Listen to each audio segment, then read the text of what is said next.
The narrative is designed to make you not bridge that. It's designed to make you not want to talk, to not want to engage in dialogue with people like me and you. When you become the full-time activist, it's not good psychologically to be that, because your outlet becomes only in reaction to what you want to change.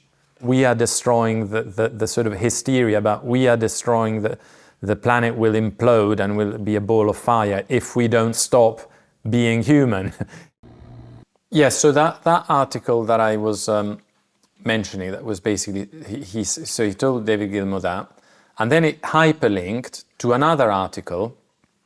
I didn't sort of bother reading it all, but it was the same author, and basically it was a picture of Van Morrison, Eric Clapton, Roger Waters, and basically it was this article that tries to prove, as you were saying before, this psychology of the conspiracy theorists and the sort of far right, and then tries to give examples. And when you read it, there's no analysis, there's no evidence, there's no research. It's just basically sort of name calling and basically by association, you name call someone else. So if you can't name call something, you associate it with someone else, then you name call that other person. Yeah. And I think that's a huge obstacle from these two sides, which I was talking about. And I would say, to go beyond just the term normie, I would say people who still have a belief in mainstream news, whichever it is, they've chosen a newspaper, they've chosen a portal, or that they generally trust, and they every day look at it, whatever it is. Yeah. And people instead who will get their information either through talking or through different sources, and none of them is official, or sort of grassroots, let's say grassroots, social media grassroots information gathering in a much more haphazard collage-like a way. You sort of create your own. And I think the problem with that is not only that it irritates me and I'd like to have a go at them, but it's that it creates an obstacle and a hurdle for the other side to see us with that level of empathy that you say we should see them. Yeah. And I do, if I engage with someone one-to-one, I will be able to... Well, I can tell that about you. Yeah. I would be able to do that. Yeah. What will light my fuse is instead when there's this descent in overwhelming repetitive name-calling judgments to people who instead I see as actually fundamentally good people. Yeah. At some stage I'll say, hold on a minute. Yeah. And I'll just go in the defend that position or that person mode. Or in the case of Trump, rather than defend Trump, because I don't think it is about defending Trump. In that case, it is about actually trying to say that there's a lot of people who have jumped on that kind of ticket for a particular shared reason to try and make things better for all sorts of other areas. And it's not because he's just a vehicle for that. Yeah. In the system they have, he is just a vehicle for that, especially in a situation where you have to, in a way, try and, or at least how he presents himself, or try and change certain things which are so intrinsic. You have to be a little bit of a rogue operator to do that. If you're a nice guy, it's not going to happen. So the hope is placed on that, I think. Yeah. But I think that's in a way sort of it's an obstacle when there is this form of using the power of the media in order to basically say you can't associate with these people because they are this, that, the other, and there is a divide, and there are these people who are far right, and there's people who are normal, and it spins this big narrative which I mean, if you were on the other side, you wouldn't want to bridge that. You wouldn't want to. You would just want to jump to that name, right? Very few people who believe in that narrative, because the narrative is designed to make you not bridge that. It's designed to make you not want to talk, to not want to engage in dialogue with people like me and you, if we were the subject of that article. Yeah. It's designed for people to say, stay clear, don't go near that person. Yeah. Yeah. But that's only going to change to the extent that people lose their fear, and that's the personal journey, isn't it? That it's calling us all to undertake. And in a way that feels like a game. That's okay. People find their own way.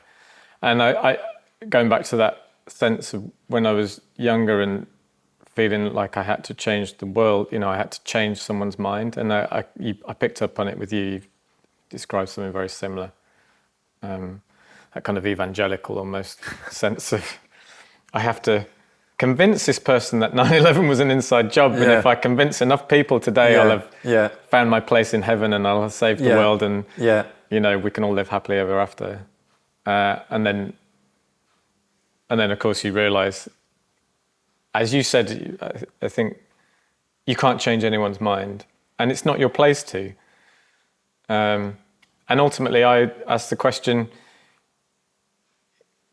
is it here that we win anyway? Is this plane, is the earth somewhere where we will ever find an answer to some of these questions? Or is this just a stepping stone, a transitory place where we learn lessons and we just follow our gut and instinct and we do what we know is right, and perhaps not overly concerned with whether we're going to win the war, if we look at it in those terms. I don't think of it as a war necessarily.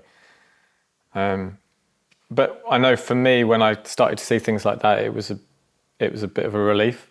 I could sort of relax a bit more into life and being an example of what I think of how we should be as people. Obviously, we all that's what we should strive to do. Essentially, is be an example to our children and to other people in the way that we act. Not trying to convince someone of anything, but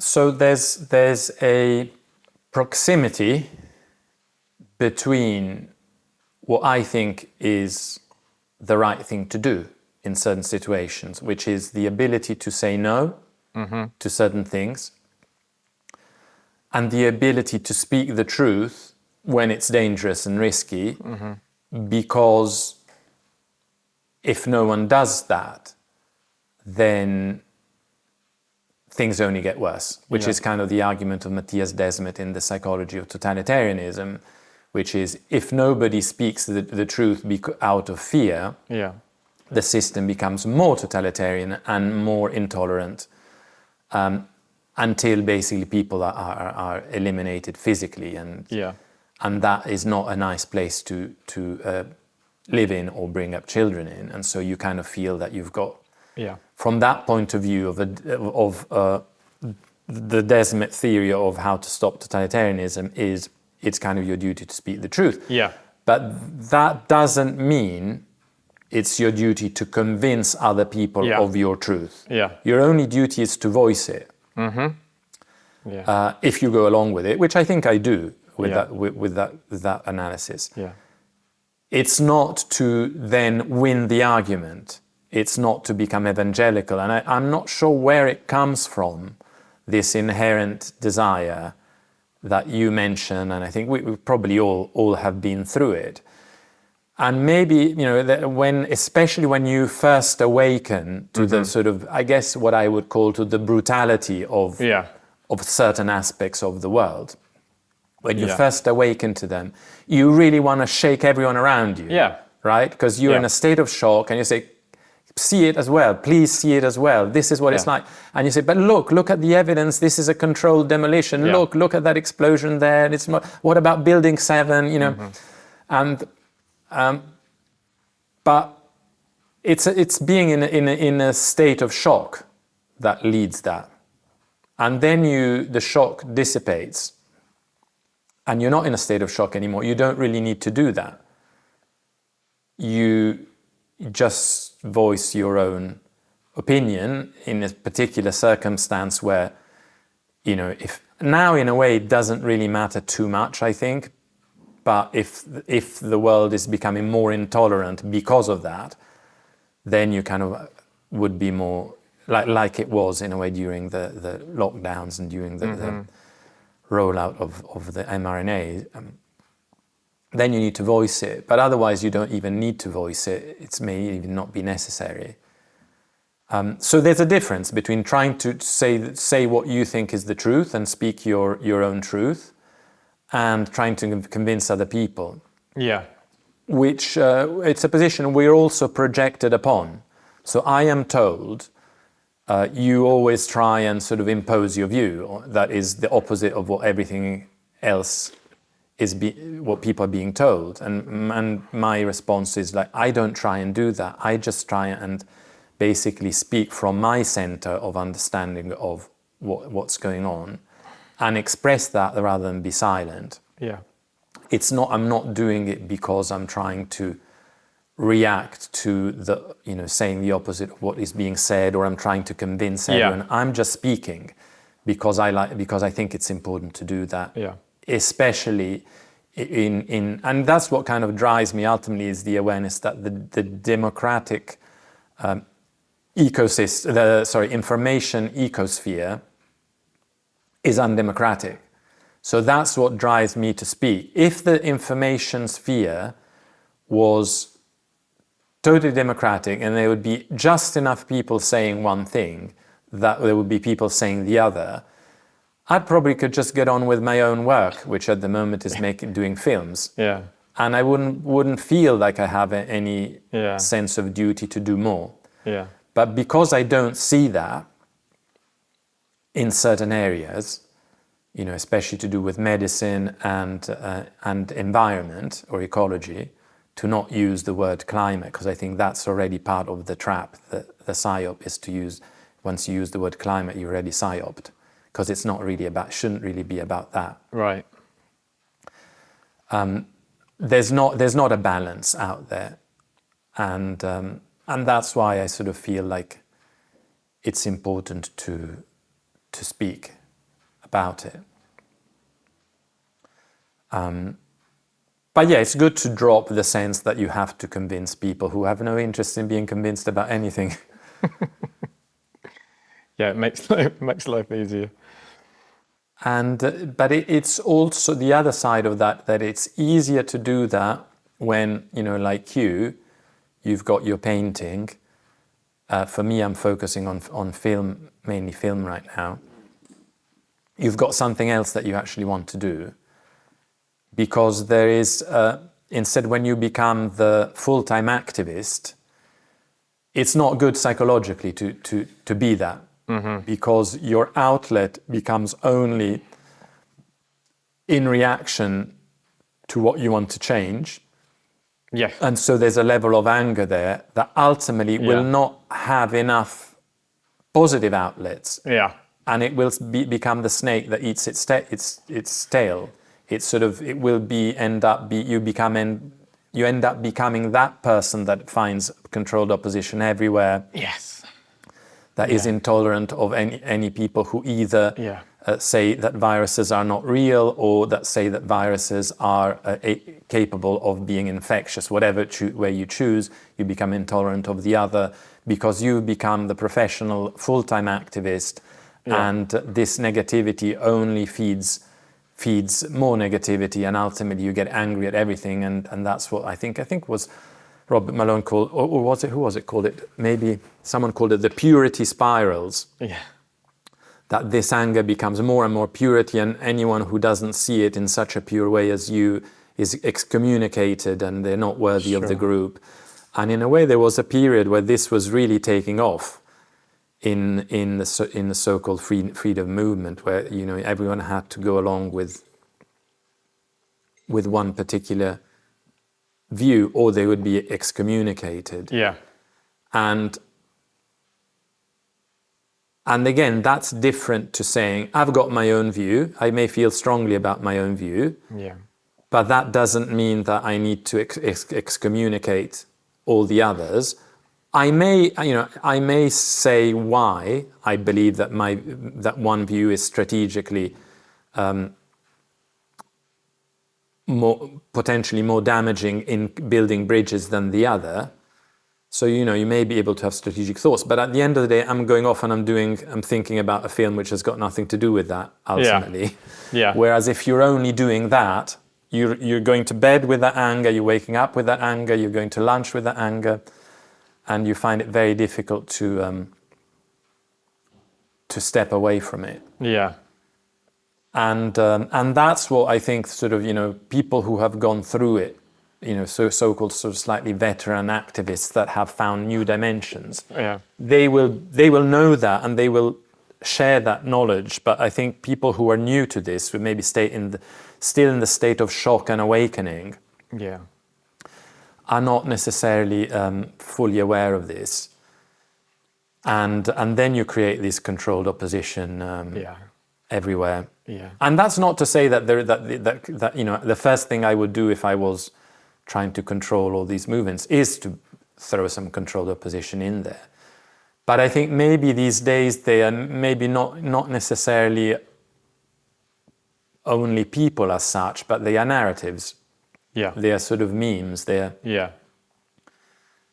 that are thrown in to sort of confuse, to sort of to if people are, and that's actually one of the things that I realized when I was trading on moments of realization, and would put things out there, and I'd be like one of the sort of first people to think about certain things, and then if it got a particular reaction of these kind of memes and narratives which were trying to sway in another direction, I usually thought, well, I'm onto something now, because usually if you don't get any reaction, then very often it means you're maybe not onto something, because the way the information happens is that there is something that is created, then something else is created in order to push people in another direction at the same time, which is so although there may not be the controlled opposition in terms of the figure at the top of the movement who is being paid by Bill Gates, I think there's definitely are narratives that are being pushed by Bill Gates that are, or whoever is working with him, that are there to create havoc within our own narratives when we're getting closer and closer to what's really happening. Yeah, I would agree. I think it's hard to. Let's say we wanted to create a controlled opposition character. I think it's hard to do that if they aren't genuinely believing what they're saying. So I think it's probably not that many who are consciously controlled up. We could look at maybe someone like Tommy Robinson and put him in that category maybe. Yeah, I think once you are aware that the people are receiving a certain amount of money for particular interests, or have set up companies to receive money from a particular direction, and that direction is not necessarily in line with freedom as a category as a whole, then you know that the people may be working for different ends, and becomes pretty obvious at that stage. Yeah, but I wouldn't necessarily. I don't know if you misunderstood. I wasn't saying I think Tommy Robinson is consciously aware of his role, if he is playing a role. I would argue that he's so passionate. He comes across so passionate, and the reason he's so appealing to a lot of people is because he genuinely does believe in his cause. So even though, I agree, there's questions around his financial backing and all that. But that's like the climate scientist passionately believes that reducing CO2, but once it gets mixed up with paying your mortgage or paying, whatever you need to pay your family, then you see what I mean? It becomes confusing to that person first and foremost. Because if you think, it goes back to what we were saying before about if your choice is between belonging and psychological crisis of years, depression and all that, you'll choose belonging to a group of people who believe in lies, because it's healthier for you in the short term. Yeah. And it's the same thing if you're getting money from a special interest that isn't necessarily aligned with what you're claiming to be doing on all levels, then it becomes very difficult to be able to see whether, what is driving what, which side is driving what. But there are definitely figures, especially, for example, I don't want to name people because I can get sued, but there's definitely figures, for example, in the so-called official left, in the more called sort of slightly radical edge of the official left. There's definitely figures that are basically being manipulated by, or even fully used by, sort of intelligence services and things. It's always been like that. All sorts of slightly rebellious movements have been infiltrated. Anti-war movements have always been infiltrated. Socialist, communist groups have always been infiltrated. Revolutionary groups have always been. So it's always been like that to some extent. I think the difference now is that because of the information, you'd probably find it easier to try and manipulate information than a person. And ultimately, I think there's a way, if we think about the structures of power, and from a pure conspiratorial point of view, we might see this overarching control mechanism. For that dominating force, really all they care about is confusion. And that's why I don't sort of play the game of trying to work out who's controlled, who's not. It doesn't really matter to me in a sense, because it's the muddying of the waters that does the work for them. And if you go down that road, you only sort of play in that game. And I think that's where, again, a lot of people get trapped, and it's a bit of a dead-end road for a lot of people. Yeah, because the confusion creates division. Yeah. Because in a state of confusion, people run in different direction. Mm-hmm. And if there's clarity, people will move in the same direction. Or similar enough, not exactly the same, but similar enough to be able to create a critical mass that actually changes things against the smaller number of people who are desperate to try to hold on to control in a time of very shifting, global balances and monetary collapse of sort of fiat currencies against each other and so on and so forth. So the confusion basically is about division. And nothing works better for division than an identity politics, because we're all slightly different in terms of identity. Mm-hmm. And so once you say that you are your identity and that's what matters more than anything else, then you've already got division there and then. But yeah, there was a whole potential other dimension that you were sort of hinting at, potentially opening, about which dimension do you want to win this on. That's historically, that's how I see the Western history relating back to Christianity and the Roman Empire. I see it really being as simple as that, is you have a sort of a power structure, centralized power structure run by a corrupt oligarchic elite in Rome, running a huge part of the world according to its own way of being.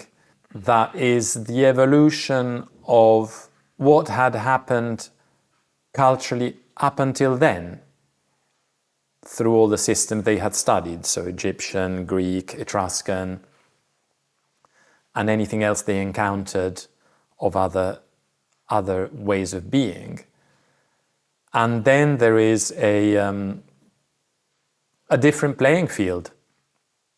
And that's not about winning against, at that stage anyway, it wasn't about winning against the Romans in a military way, but it was about introducing basically the concept of what now we accept as morality and sacredness of human life, which was not part of the way of being then. You know, the reason why you had all, you know, sort of gladiators and slaves being thrown with lions in arenas was that actually there wasn't a sense that all human lives were sacred. You had different classes of beings, and if you were a slave, then you could be sold and you could be thrown to the lions, and it wasn't a big deal. And there was no sense that there was anything immoral, because that sense of morality didn't exist. And so with the whole new way of seeing the world through the Christians, especially the early Christians, say, look, for us this is more important than life itself, to actually adhere to a belief that actually when I see another person, the empathy is such that everyone is sacred, everyone's life should be protected, and that we are all sort of sacred in our new way of seeing things. And that basically ultimately won. That's the way I see it, that ultimately won over hundreds of years over a system that then now we would call immoral. You know, if we say what happened in the Colosseum or places like that, we would say it was immoral. So one thing won on a different plane. So ultimately, yes, I do think that it's another plane that big battles are always really won on. And now I think we are still struggling against the placing of scientific belief. So not the scientific method, but scientific belief, and seeing that as a replacement of organized religion based on, say, belief in a set of scriptures, and relative belief, because, you know, very few people would believe it all, but, you know, relative belief. And ultimately, it's also a very scientific way of seeing it, because ultimately that belief was based on metaphors. So a belief on a set of metaphors that would be moral guides of that people could share in their way of being in the world. The literalness that we have today is also a product of a scientific, mechanistic way of seeing. The word has to correspond to the meaning in a literal way, because there is no metaphor, because we live in an post-enlightenment scientific way of being. So in a way, for me, that one of the ways of winning it is actually to challenge exactly that, to actually highlight how the new way of being is selling the same things as the old, but it's just different people.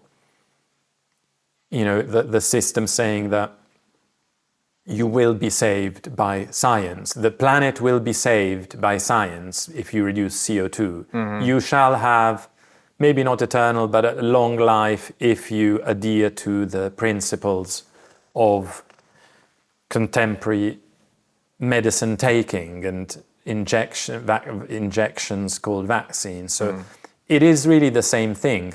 And this sense of like, we are destroying the sort of hysteria about we are destroying the planet will implode and will be a ball of fire if we don't stop being human.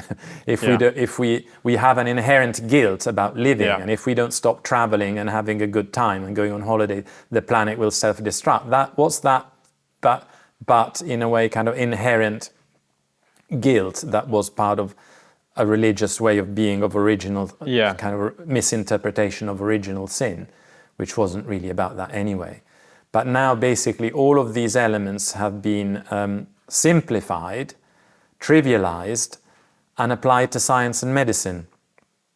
And that's why it's so difficult to convince anyone of any of that, because once it has taken this, in a way, covert religious dimension, it's almost impossible to talk someone out of them, because for them they are the example of scientific rationality, but in reality they are just driven by a belief, a strong sense of belief that you need to believe that because you live in the scientific world, and if you don't believe that, then you are far right, reactionary, and so on and so forth, kind of fundamentalist. Yeah.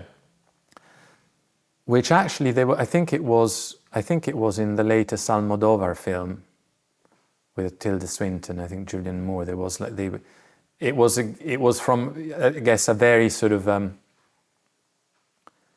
maybe you would call it sort of metropolitan liberal position that would judge anyone who would be maybe critical about euthanasia as a religious fundamentalist. So that's how they referred to things. So it becomes a little bit like that. You don't realize that you've gone so far in believing that everything goes, that anyone who says, well, there may be ethical issues here, is seen as a religious fundamentalist. So in some ways, one of my arguments would be that one dimension that you win it at least the argument with science and medicine, is to deconstruct the religious undertones of the scientific belief system, which doesn't tolerate contradiction. So it's totally not scientific when you look at it in detail, but it presents itself as if it were. And then on the other level, as you said, we have also this other thing that we all need to learn, which I guess the early Christians learnt on their own skin, that you definitely become a group that's living in a bigger group in society, and you've got your own ways of understanding things, and you can't really be fully open about them all the time, or you basically be constantly creating trouble for yourself and for the people around you. But for you, that is important. So you're not willing to give it up. So you're not willing to become a normie again. You're not going to do that. Even if they're going to give you, whatever job, whatever reward, you may do it a little bit on the surface if you want to be a bit cynical, but you're never really going to go back to believing what you believed before. Yeah. So you're going to hold on to what you gained. And then, as you said, maybe it's about learning how to coexist and how to be bigger than someone who's always trying to convince you in a religious way that they are right. How to become bigger than that. And maybe that is the moral task that we all have. That, I definitely struggle with it as much as anyone else when in certain, not always, but in certain situations, as I said, especially when people who I think are fundamentally good people are described as like horrible demons, I tend to be the first to jump up and say, well, actually, I see it the other way. And people, shock, horror, silence, and you're far right or whatever. And maybe I don't even mean it. Maybe fundamentally I don't really have that view that, as you said, that someone is going to come and save us all. Everyone's got their own flaws, including me and everybody else. But I just sort of don't like it when people judge. I just don't like and maybe that is again my own, I guess, post-religious inheritance, which is I don't think we should be sitting here to judge others unless they are creating harm to us, and then we do it for a reason. Yeah. So I think there are the dimensions to sort of coexist and to live in this world and to be an example. And to believe that you'll ever win it all, I don't think it's possible, because you wouldn't be dealing with human nature. Exactly. Yeah. So you can win. You can't really win the war, because you're basically winning the war against human nature. Yeah. And every time that's been attempted, it always got worse. Yeah. Because you need a certain degree of forcing people to do what you think is the right human nature, and you can't really. The moment you think like that, you've already lost that. So it can't be. You can't. So wanting to win the war is the problem in itself. Yeah. You can win a set of battles on strategic areas that you're trying to hold on to specific, let's say, forts of kind of rights or sovereignty, or you can hold the fort. But I think winning the whole war is not. We're not like that. Yeah. But what would it look like anyway? I mean, then, if what I said is right, is that this is a learning place, then what would winning look like anyway? Then you're talking about spiritual evolution, growth, other planes of existence, so it gets very complicated. Well, which requires going through difficulty, right? Spiritual development, spiritual evolution. It requires measuring yourself against difficulty. So it requires the difficulty being there. No difficulty, and you become probably very quickly sort of decadent and immoral and looking after your own interest. The difficulty instead is what actually makes you become more moral, more empathic, and ultimately more focused on overcoming your own challenges rather than sitting there and judging other people all the time, because you're aware that you've got things that you're constantly overcoming. And maybe that is ultimately what winning the war would ultimately be, how to exist in the world in a state of truth and sovereignty, but at the same time holding to, when it's required, a sort of inner peace, and when it's required, have the strength to actually stand up for what you can do and be an example for others. Yeah. So in some ways, the full-time activist that is consumed by their own anger is not winning the war. It's maybe a step in fighting it, but it's not necessarily the winning. I think the winning ultimately has to be in a moral, spiritual dimension. Yeah. If you're allowed to be that. I mean, part of the things about my own reaction to, let's say, the US presidential election is, well, if you've got Robert Kennedy in the team, you're highly unlikely to be seeing, if they don't get rid of them, whatever way, it's highly unlikely to see in the next 4 years another pandemic as such, or another medical lockdown, or another medical measures, or you're highly unlikely to see that legislated from central government in the US for 4 years. Yeah.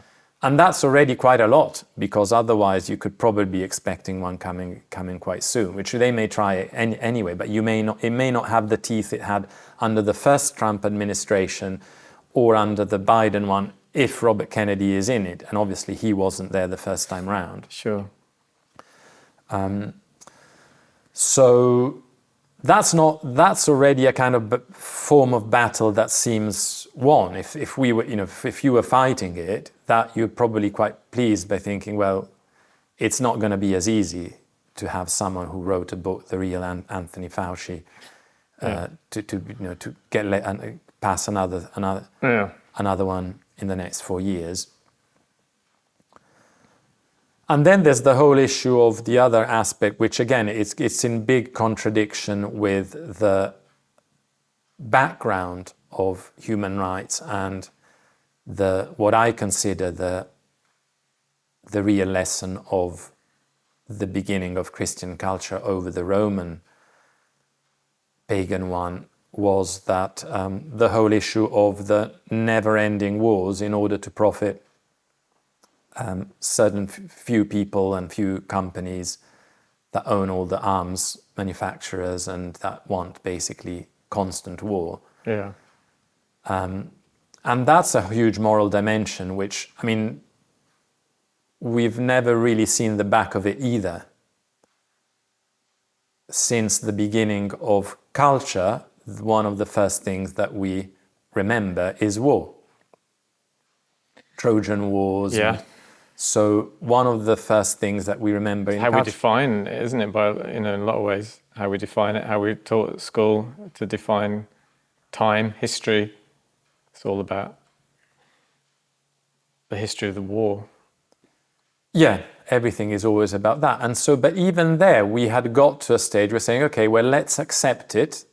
Let's accept it. Let's not be just sort of naive. We're going to end all wars forever. If that hasn't happened since the beginning of Homo sapiens till now, it's unlikely to happen.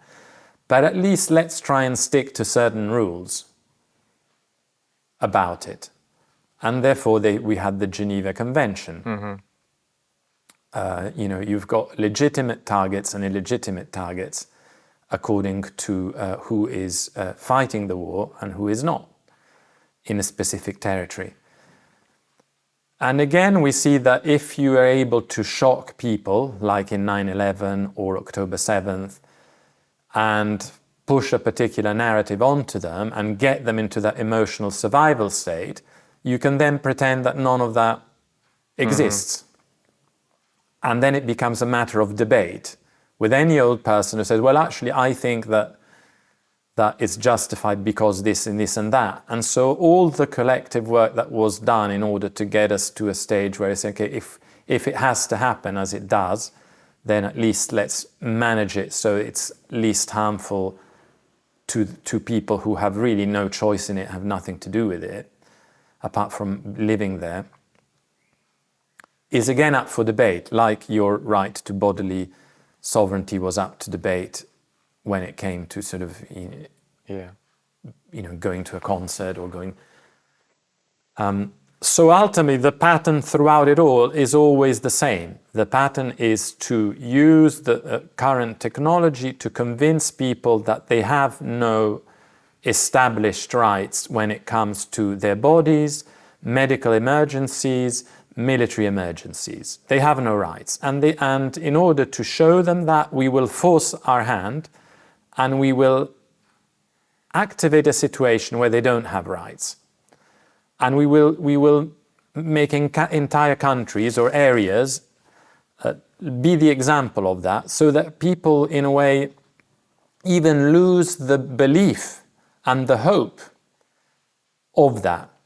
So there was like a film about Pasolini called Salò, which was meant to be shot at when Mussolini retired, when his enclave became so small, it was basically a town in northern Italy. He was still supported by Hitler, but basically he had lost Italy, but he was still there. And they were running a kind of a commune according to their own laws. And he made a film about his own metaphorical understanding of it, which was essentially that a group of people controls the bodies of others. And the film is extremely graphic, torture, sexual abuse, and constant display of naked bodies and all of that, in a way to try and show in the most repulsive way possible of what happens if you relinquish your body to someone else. But the first thing that they say to all the people that they have managed to corner in this kind of estate or in this home there is basically, don't be fooled that you have any of these ridiculous rights that are ascribed to the external world. You have none of those. And you shall do this and that according to our whim and according to what we want you to do. And this is essentially what has been happening. And it seems to me that this has been happening in a very coordinated way in specific labs, one of them being the MIT lab, which was funded also quite a lot by Epstein. People don't realize his links to... he was very linked to all of these scientific dimensions of genomes and also IT and control of information. And so the MIT lab, in a way, came up with something called social universals. And so that's where I think, hold on a minute, we already have human rights. And so basically thought, if we can, that's what I think the thinking, it's not explicit, but I think the thinking that I read into it, so I'm not saying someone said it, but I read into it saying, if we are able to control the information let's say, ecosphere, information sphere, we're able to control people's perceptions. We're able to control people's conversations. Then we're able to control also what rights they have, because they only have the rights that they themselves perceive to have. If they don't perceive themselves as having any rights, they don't have any rights. Mm-hmm. So in order to strip people of human rights, what you have to do is convince them that they don't have them. So in a way, to when people say, oh, it was all a con, human rights were all a con, in a way they're almost there. They've almost been convinced that they don't exist. And so the first thing is you don't talk about them. And then you introduce other things. And as I said before, you introduce these new forums of discussing what is and what isn't acceptable. And, podcasts are used a lot for that. So, let's not also oversee that there is a huge benefit of podcasts for particular interests, because they form opinions. And so if you are able to say to people, well, whatever rights you have depends on the outcome of a conversation between, Joe Rogan and someone else, or Piers Morgan and someone else, then we've already half got you, and then we'll control whatever you get on your feed of Facebook through AI.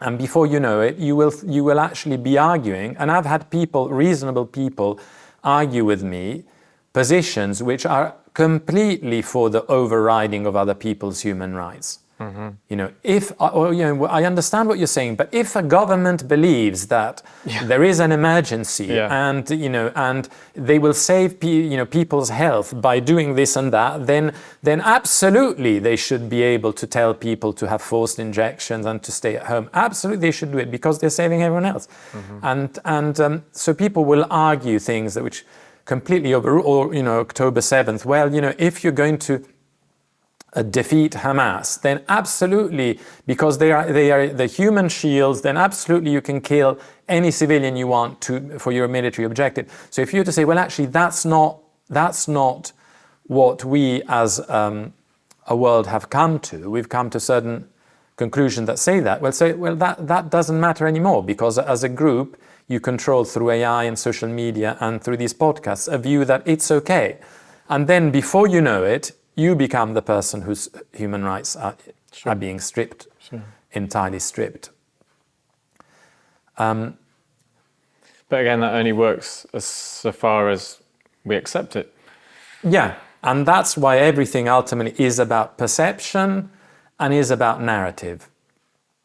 It's about the stories we are told to tell ourselves first and foremost.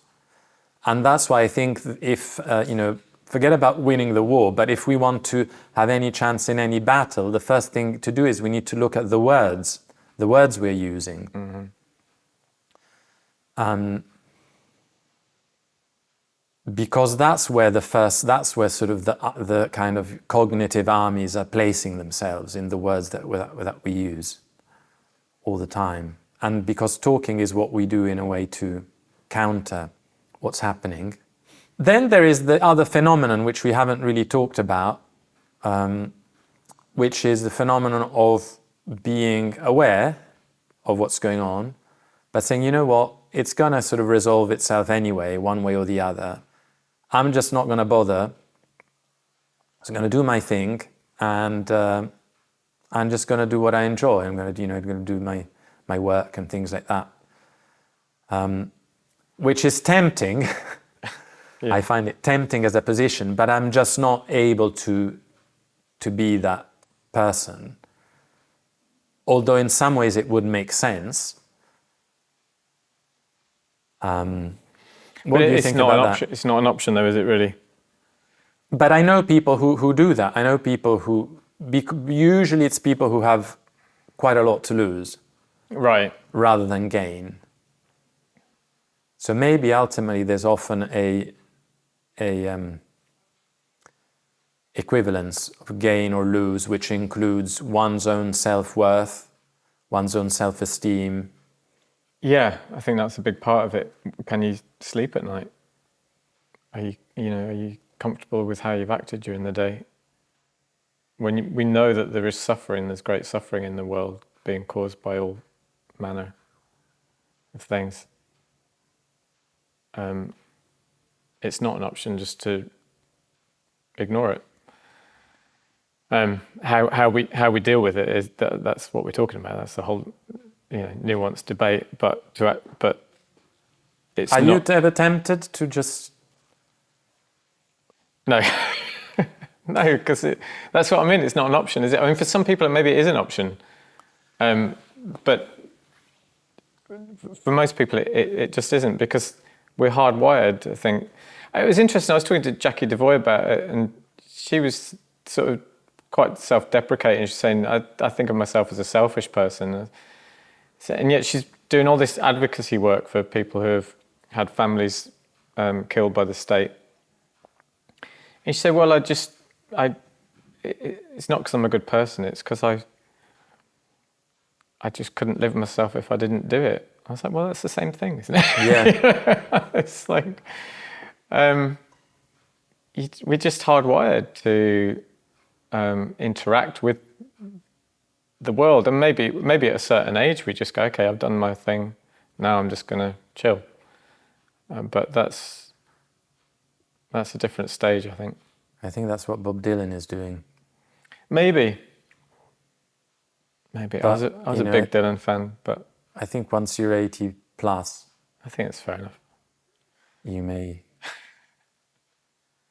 But what I try and point out is that the inside sleeve cover of the last album has a very explicit person in sort of Rockefeller-like suit with a skeleton holding it up, holding a syringe, and a hanged man in the back, and with the words "false prophet" on it. How strange you should say that, because I saw that image and I was like, oh, he's cottoning on, or he's awake, or whatever. And no one, I mentioned it to him, no one had ever seen that or heard of it. Yeah, because people don't buy physical albums anymore. Oh, okay, so it was just I've got the vinyl, and so I take it out and I look at it.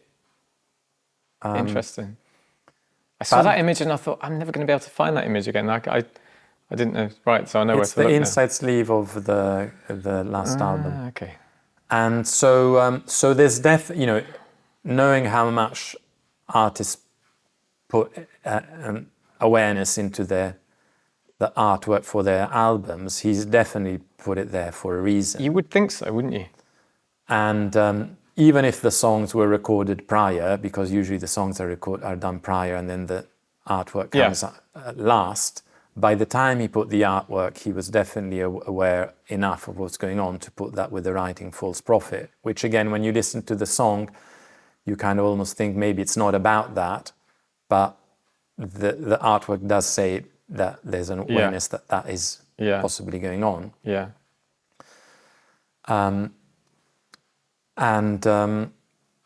Unfortunately, some of these industries, like music industry and film industry, are very much controlled by people we try and contrast. So sometimes there's a huge price to pay when you open your mouth. Yeah. And maybe if you're 80 plus and maybe you've got your own back catalogue that you're ready to sell for X million, then maybe you think I'll just get the money and pass it on to my family rather than create havoc now. Or at that age, perhaps you do that.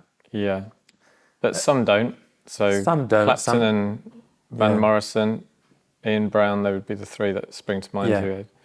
Well, you know Eric quite well, don't you? Yeah. Am I right? Did you write some lyrics for one of his songs? Yeah.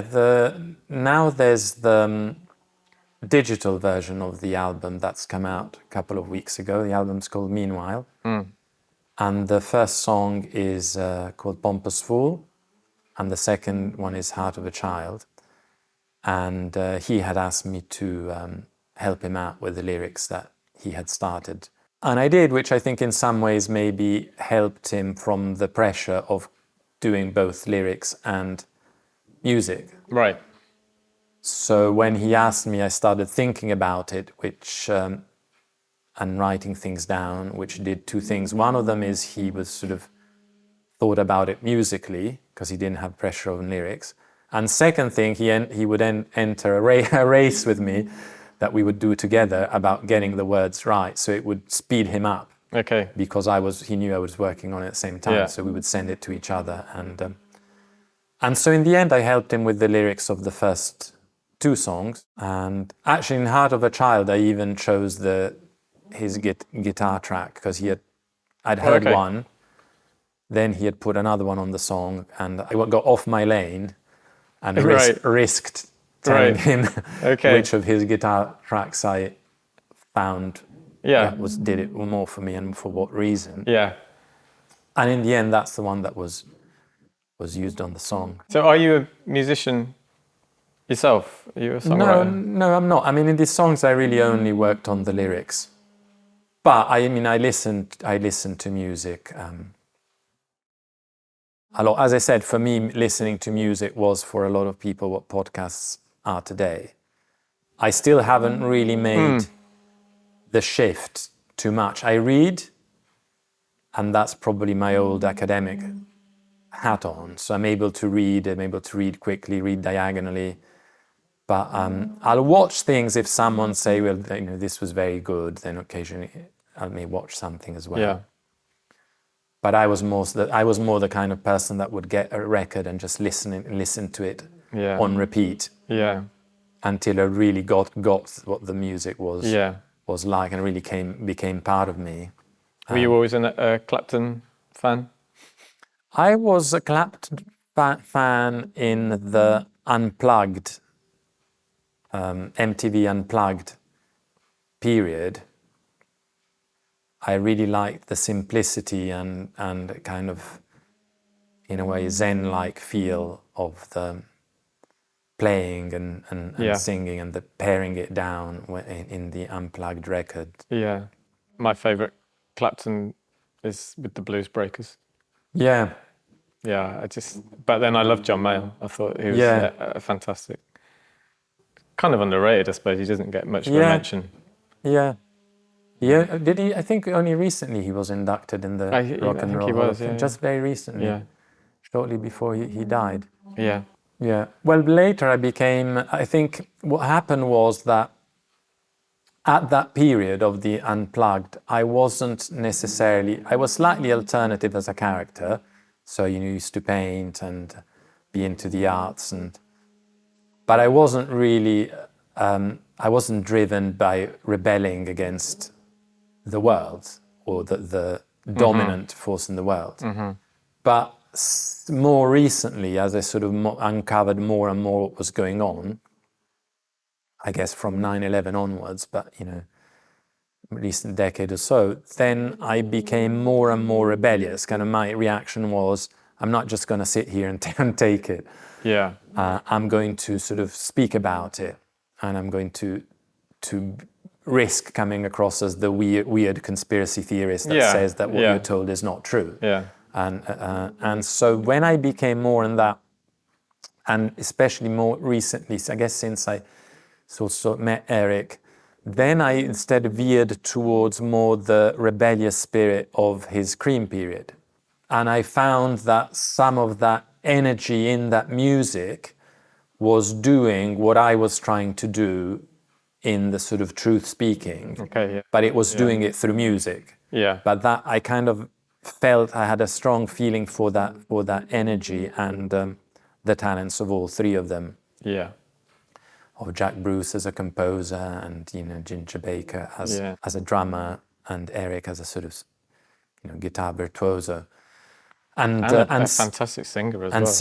Singer, him and Jack, and so that's when I started having more affinity with that period, which was after the Blues Breakers and becoming more that kind of rebellious spirit. And that actually came out in some conversations that we had with Eric, because he would recognize, I guess, some of what was going on with the first time he had lived through something similar, which was the late 60s.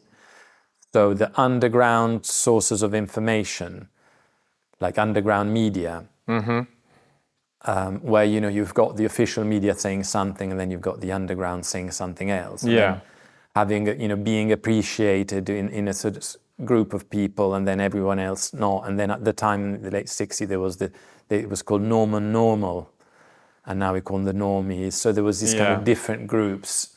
And in some ways, especially when it came to these restrictions, I think he had a sense that, having seen through it all, that we were going to win that battle.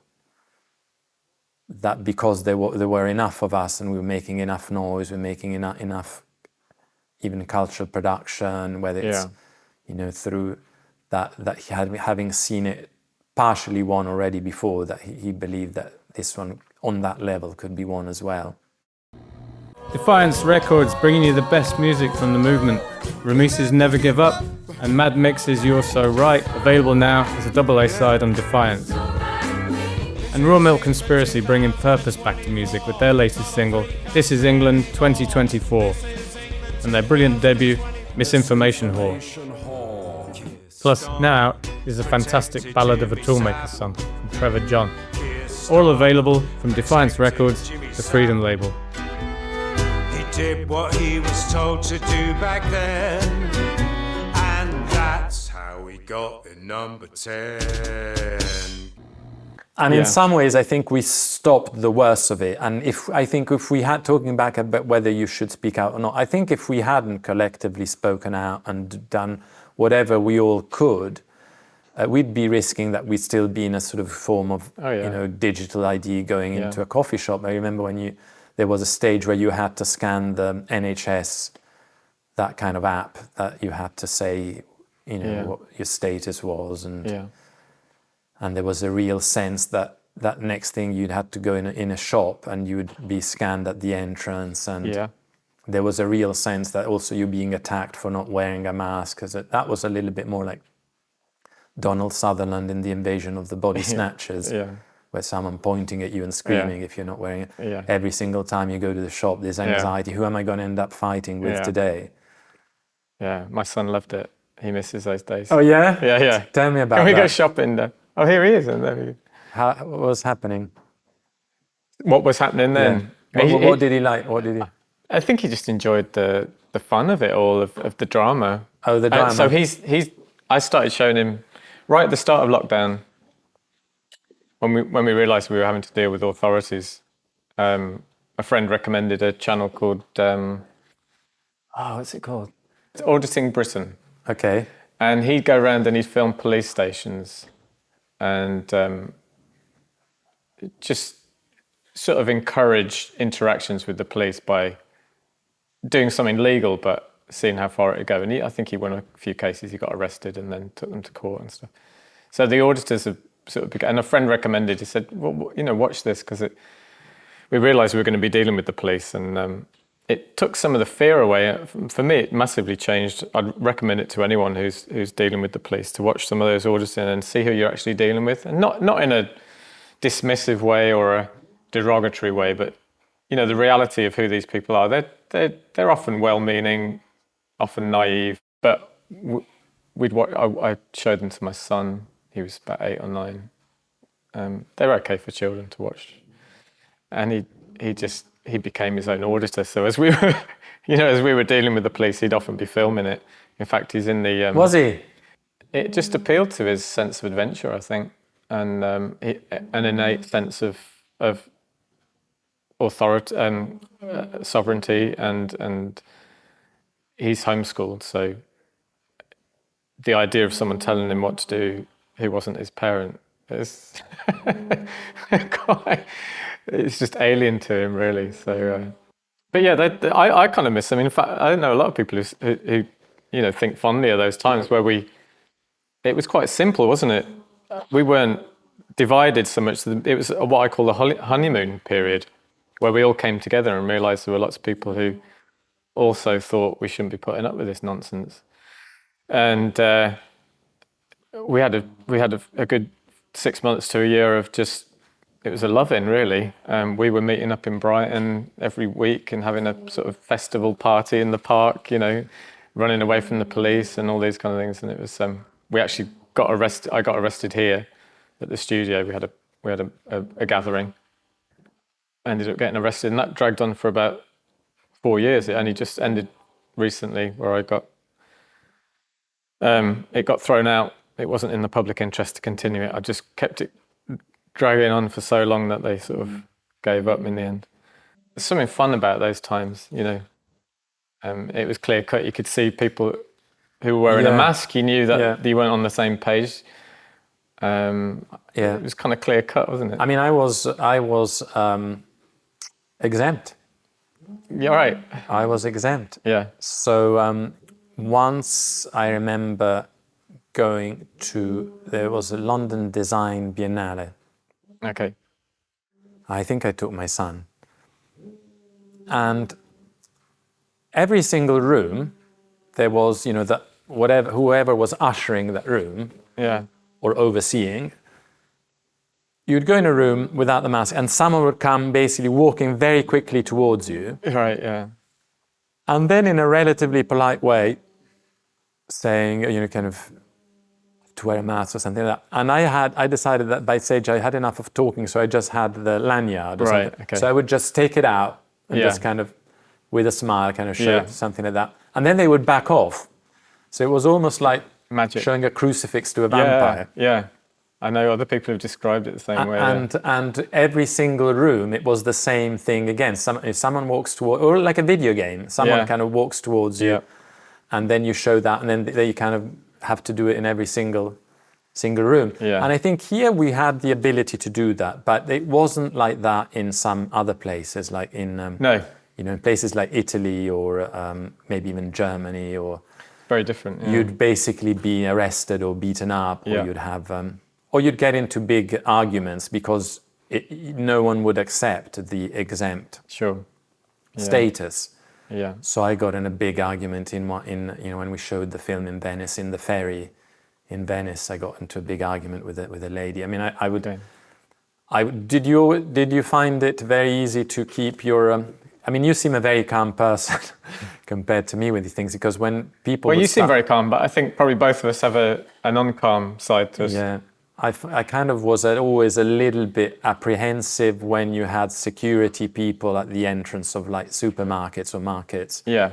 That I would have to get into some kind of argument when I would say I'm exempt, and they would sort of insist, or... Yeah. Or people looking at me in funny ways, or... Yeah, so I didn't really enjoy that. I did quite enjoy it. Yeah, I did enjoy it. So you would sort of did you actually have conversations about it, or did you just encounter? Yeah, we had lots of conversations. We had a few where I probably didn't act as honourably as I would now. Got slightly irritated with people. Okay, well that's good to know. But I feel less of a failure in my. No. Yeah, it was. I think if you feel the injustice of authoritarianism, when you get an opportunity to express that, it can be a bit of a rush. You know, not in a. Yeah. That's what I mean. Yeah. Yeah, and I think that's fair enough. I think that's fine. As long as you're in control of the horse, you know, that's the main thing. Yeah. I think what it was is that I had just looking at everyone masked up and going along with it, I had a bit of a latent anger that there weren't more of us just ignoring it all. I thought I think that's the thing that made it slightly more of an aggravation for me, that I was hoping that maybe it would be... And also I know people were being lied to fundamentally, and that sort of... And you know what, that is probably the thing that got me most, personally, the mask thing. That was really like coming over my bodily space. That was really the thing that got me most. Because I mean, lockdown, I'm just gonna ignore it, you know, and just ignore it. But when it comes to that,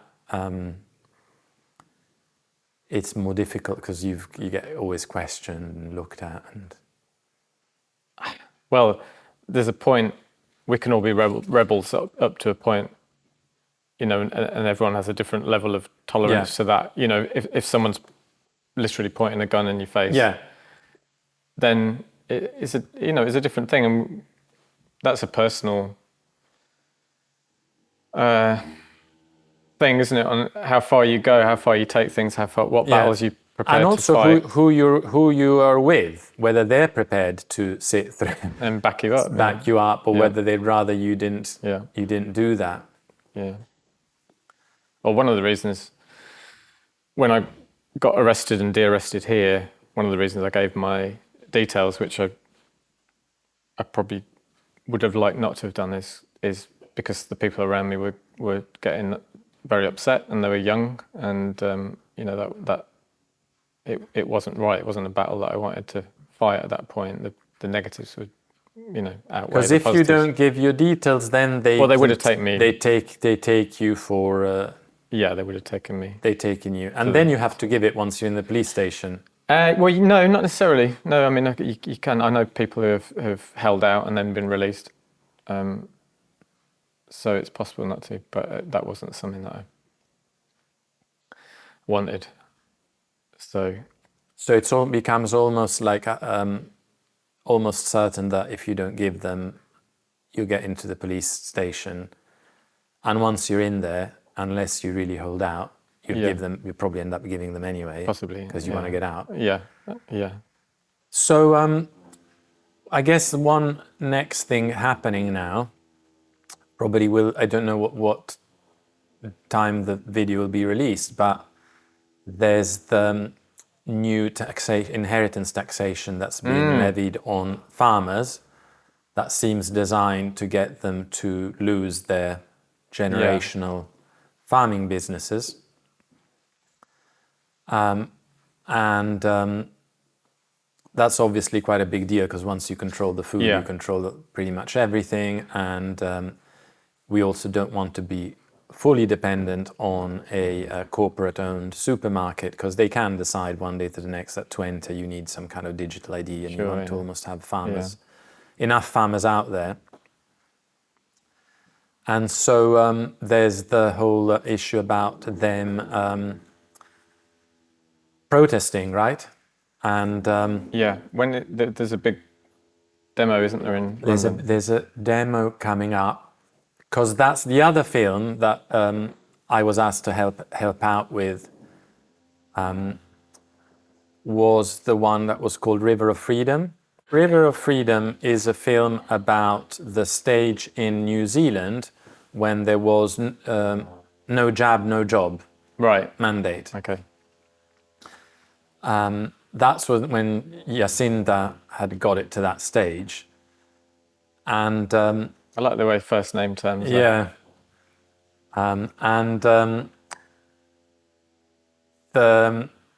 A group of people who obviously were going to lose their jobs and thought it went too far converged down to in front of the parliament there, and they basically created a small impromptu tent village seeking dialogue about this issue with parliamentarians. And the film basically was created because within this group of people there was camera operators, editors, directors, different groups. And at the end of it, they basically coordinated together and said, let's make a film. So they all pooled their footage together. They sort of chose who was going to be the director and editor. And then I got involved also because they were asking about music and other issues. And so it's really a document of the convoy. Okay. And part of the aesthetic beauty of it is that some of the first scenes are shot in the mountains of New Zealand with the fog and the mist, and then people getting together to get on a truck and basically go to the capital city where there's the parliament meeting. And so with that footage, I think what was created was a document that became a feature film. And because so many people got involved, crowdfunded and in the end, what happened was that it was released with no distribution, and the cinemas were full because all the people who participated went, they told their friends, and the film ended up being over 2 hours, I think. And but the cinemas were full of people who had participated somehow, and on one day it was even box office #1 over Barbie and Oppenheimer. Okay. And I think in New Zealand everyone knows about it. And it was shortly before the elections, which then Jacinda Ardern lost. And some of the commentators there said that they think that film played a role in opening the eyes of the people who saw that group as far right. Right. As they were called by one, I think, parliamentarian, they're called feral animals in a river of filth. That's why it was called River of Freedom in the end. And something like that anyway. And people actually, believe it or not, people believe these media definitions. So people really believed that was a group of far-right thugs. Yeah. Instead, they were sort of, Maori leaders, and all you need to do is take one look at it, and it was obvious it couldn't be any sort of far-right, sort of white supremacist movement, but impossible just for the representation that it had. But people believed it, and it was only when the film was released, and the film was released in cinemas, because the problem with keeping everything online is just people are not going to click on that link because it's going to come from conspiracy theory site. But this was put in the cinemas just by people calling them up, essentially, and saying, can you please show it? And so people went, even like media people and journalists, and they said, well, this showed me that it was actually normal people. It wasn't these far-right conspiracy theorists. And it was the film that showed it, because the film was able to interview people, talk to people, show them in action, show them what motivated them, show people saying, I'm not against vaccination in itself, but once you start saying to people they have to do it, I think it's gone too far. So you have these views. So you don't always have the view which is fully against it, but you have the view that is also moderate, represented. And so that played a huge role societally in shifting the understanding of what happened, to the point that I think that culturally it's probably now one of the places that had the strictest measures, but has probably the biggest awakening of it. And I think the film was what really did it. So in terms of what I have learned is that, yes, it's great to do, to write articles, to do short videos, to do all of that.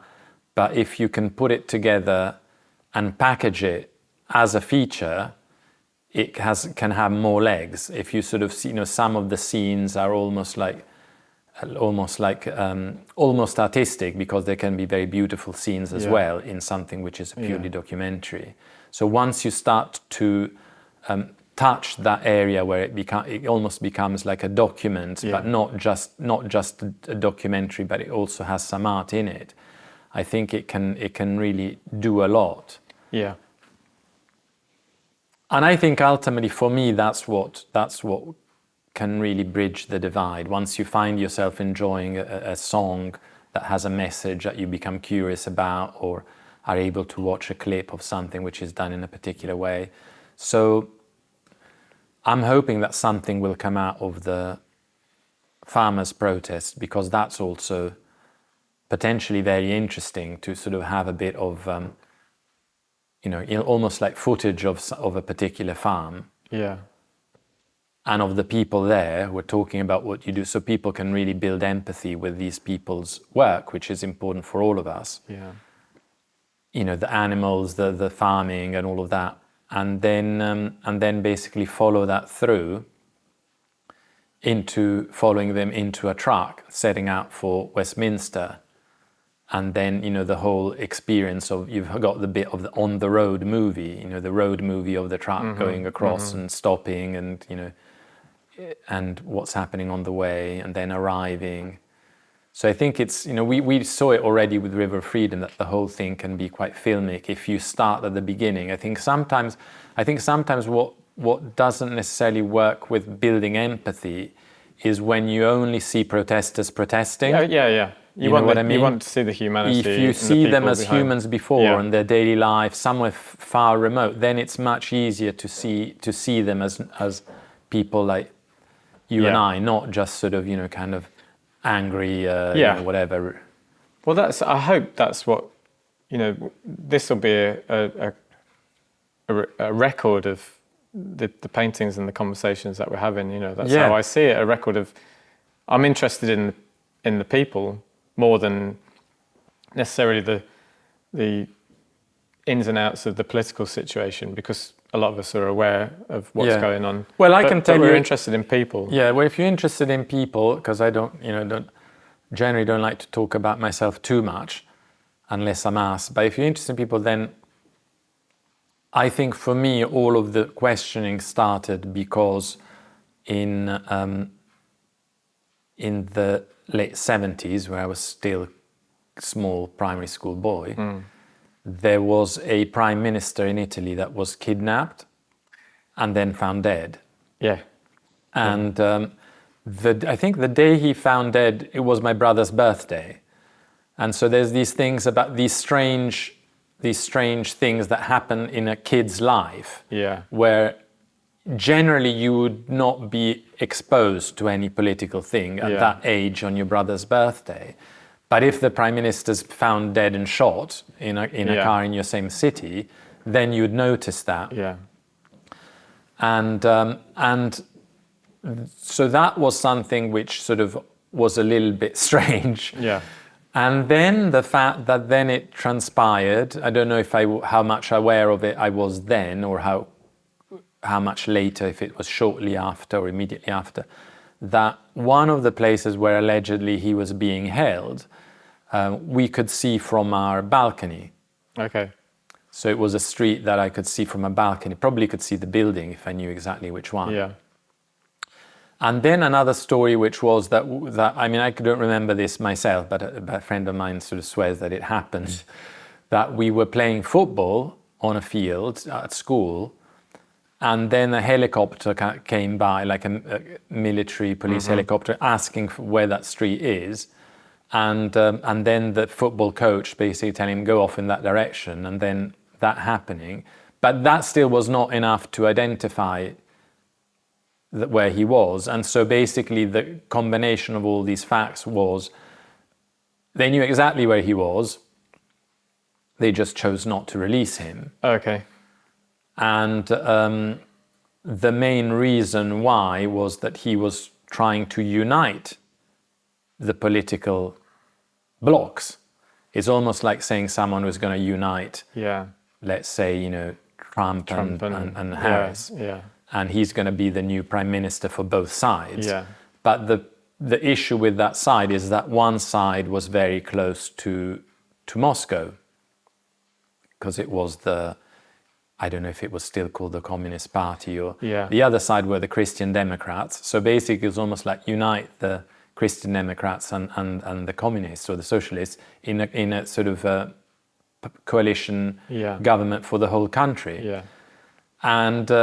And ultimately, to put a story long story short, the argument, the narrative that was spun at the time was that he had been kidnapped by what were called the Red Brigades, which were sort of extreme kind of revolutionary movement, blah, blah, blah.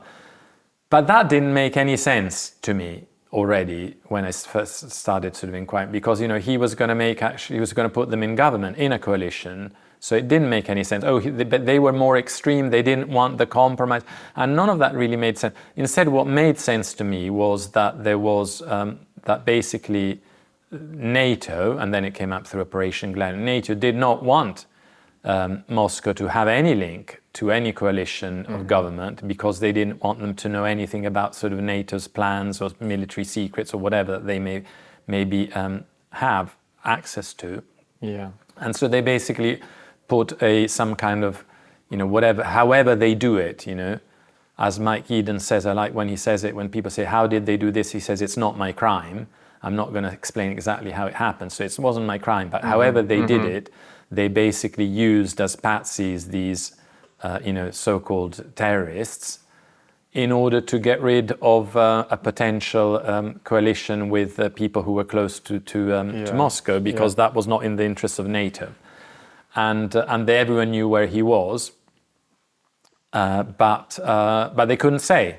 So every investigation ends up saying, "Oh, it was the Red Brigades," full stop. But they don't really go into all the sort of holes in the narrative. And it just so happened that one of the people who were there at the time in that government, who was supposedly a colleague and somewhat friend of that prime minister, later became president many years later. And he was then called sort of the demolisher because he was a truth speaker. And he was basically the one who at some stage had also said to Italian newspaper that 9/11 was not Al-Qaeda. Yeah. And he explicitly said that, it was basically, he said it was, that's his words, so I'm not saying it myself, but he said that it was Mossad with the help of sort of Atlanticists' interests who were looking for some wars or things like that. Yeah. And he phrased it saying, everybody in the intelligence knows, or everybody knows that this is who it was. Almost saying to this newspaper, like, we in the inside know, but we just can't really say. But because he was a truth speaker, he said it anyways. That it was a basically coalition of essentially CIA and other interests that were going to do it for these kind of wars that we are still living through now with the situation there. So that was something that planted the seeds. And then the other thing was, I mentioned before, the director Pasolini, who was a film director who was basically found, this I don't remember, I was too young, but I remember the story of it. And the story was he was found basically killed in some kind, in a location near a seatown town near Rome, basically run over by a car repeatedly, like, Oh yeah. And that was attributed because he was gay, and they said it was a homosexual murder. And that was like, hold on a minute. So does that? Oh, because like homosexuals live this life that they go and sort of pick up people in random places, and it can be dangerous. And that didn't really make any sense at all to me either. That could be an explanation. But almost like you don't go there because if you go there, then and obviously I guess you're talking about a place where still sort of Catholic Church had played a role. So it was almost like once you say homosexual, you sort of just don't go there anymore. Yeah. But that didn't make sense either. And ultimately it was the narrative that made a lot more sense was the same one as before. He was very close to the sort of communist groups that were close to Moscow, and they didn't want a figure of such influence to push what he was doing later in his career is he was doing religious films, and they didn't want this joining of sort of Christian Democrats with this communist side. And he was doing it because he was, in a way, long before what people call today the alt-right. He had seen that actually the richness of the country was still in the cultural dimension that was attributed to the culture of Christianity that was still there. And so he decided to do films about it. And so his Gospel according to Matthew was a gospel of using non-official actors to show the story of this person who ultimately is a leader in speaking the truth, and in speaking the truth for life, for morality, and for a way of being which is extremely sovereign, let's say, and authentic. And that's how he represents him. And so all of these things were part of like my facing things that didn't make sense and seeing that there were other things at play. And then I think it was in 91, I had already moved to the UK. And I think it was at Channel 4 that released the film, which was called Operation Gladio, because you know the Soviet Union had fallen. And in that little gap, people thought, okay, well, it's not a big deal anymore. We can show that there was a stay-behind army that was there in order to sort of, prevent the taking of power of people aligned to the Soviets. But interviewing people, it showed that people said that the government intelligence agencies were behind all of these terrorist attacks that had taken place in Italy, which were attributed to the far right. Yeah. Like train massacres, and on camera there's this bit that I keep on sort of posting occasionally, which is one of the person who did it said, we had to attack normal people, civilians, people that everyone could identify with, so that everyone felt at risk, so that everyone felt in danger, so they unified behind the government. And that was, a very explicit explanation that intelligence service and governments were effectively attacking civilians in their own countries in Europe, which was a stage of awakening for me to have to accept that was being coordinated by people who we were supposedly being ruled by, even if not officially the politicians. It was the intelligence agency, NATO-related groups. Yeah. So all of that was already part of what I was waking up to. Then, as I said, 9/11 was another thing that recalled all of that, opened all of that again. And then, I'm not going to go into it now because it's still very much ongoing, but then there was that I was working as an architect in Eastern Europe, and I had gone to receive a prize in Kiev at the same time that there was the so-called Euromaidan protests, but I had also gone to work in the eastern side of Ukraine, and I had seen that the way the story was being presented in the media in the UK was very, very one-sided.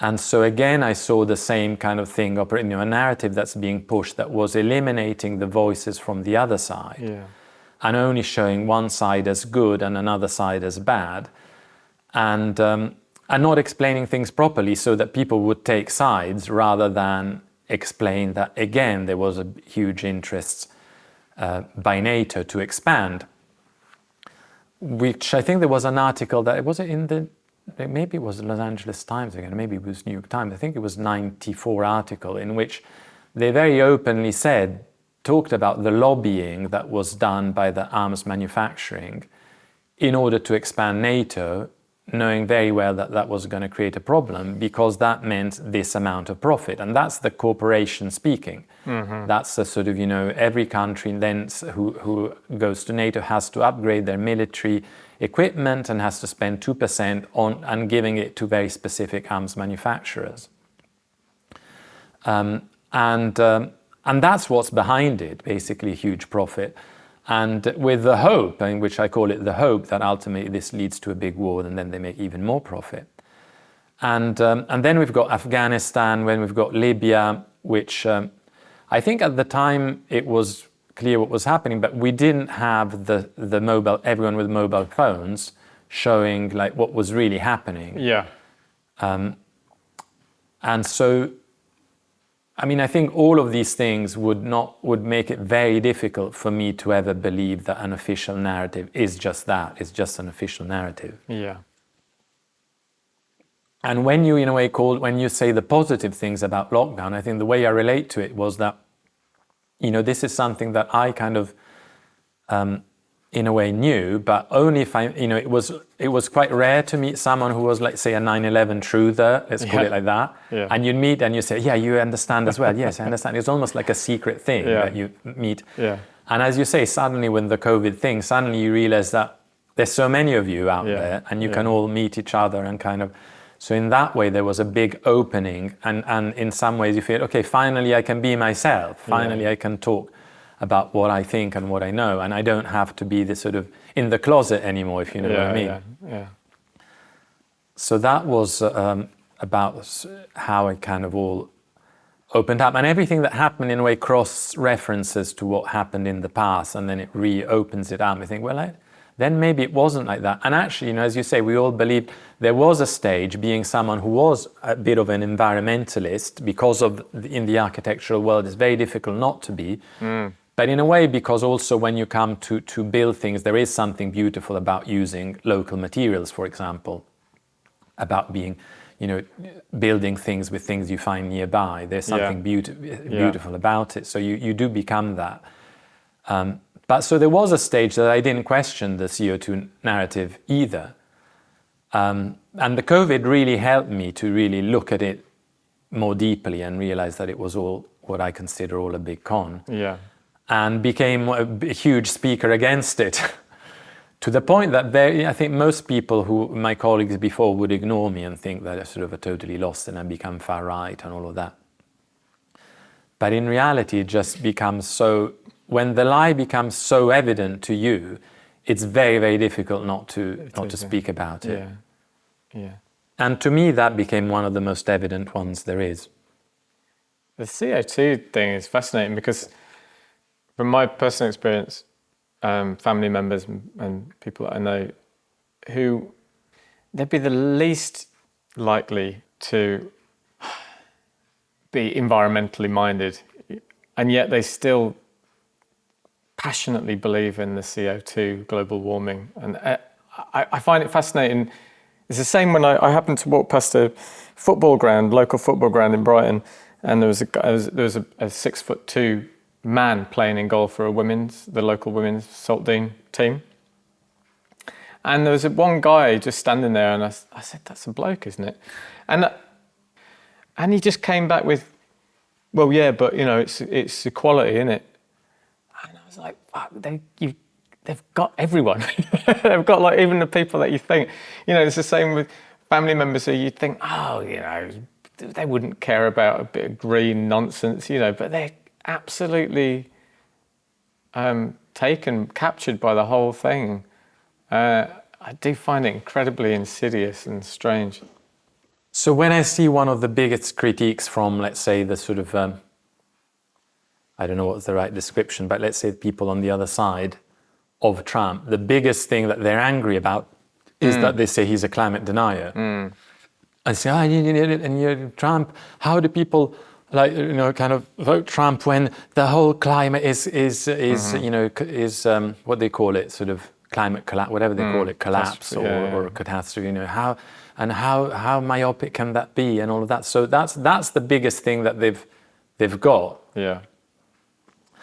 And the anger that it sort of, as you say, the anger that it kind of leads to. There's something there at a psychological level and cultural level. That's what I think. It can't just be. It can't just be. I mean, even when I kind of didn't think it through and thought maybe there's some truth in it, I wasn't necessarily angry with it. I thought, okay, well, let's if it's better, then maybe let's consider how to do it. But yeah, I mean, earlier you said you talked about the parent-child relationship and how people generally believe their parents have their best interest at heart. Although I think there's a lot of denial about childhood trauma. Yes, parents do have the child's best interest at heart, but they do considerably traumatize them.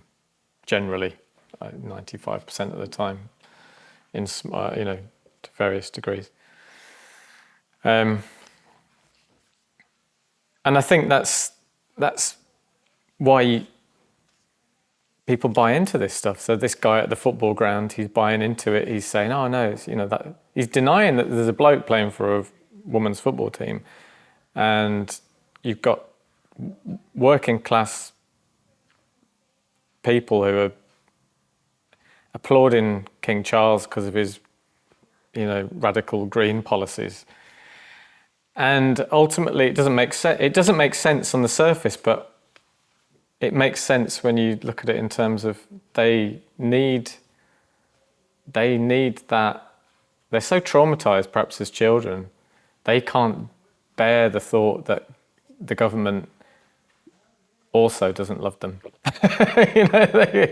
On some deep level, they realize perhaps that their parents didn't treat them as well as they should have done. They weren't they weren't there for them on whatever level, and it's too traumatic, and they bury it. And they also bury the fact that, likewise, the government doesn't love them.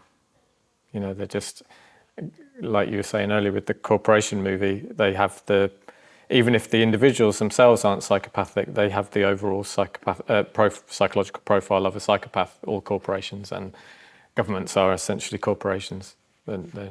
So, yeah, childhood trauma, essentially. That's really, for me, when it comes down to. And I think there's a book by Eric Fromm called Escape from Freedom, which analyzes the whole period of, totalitarianisms, the 20th century.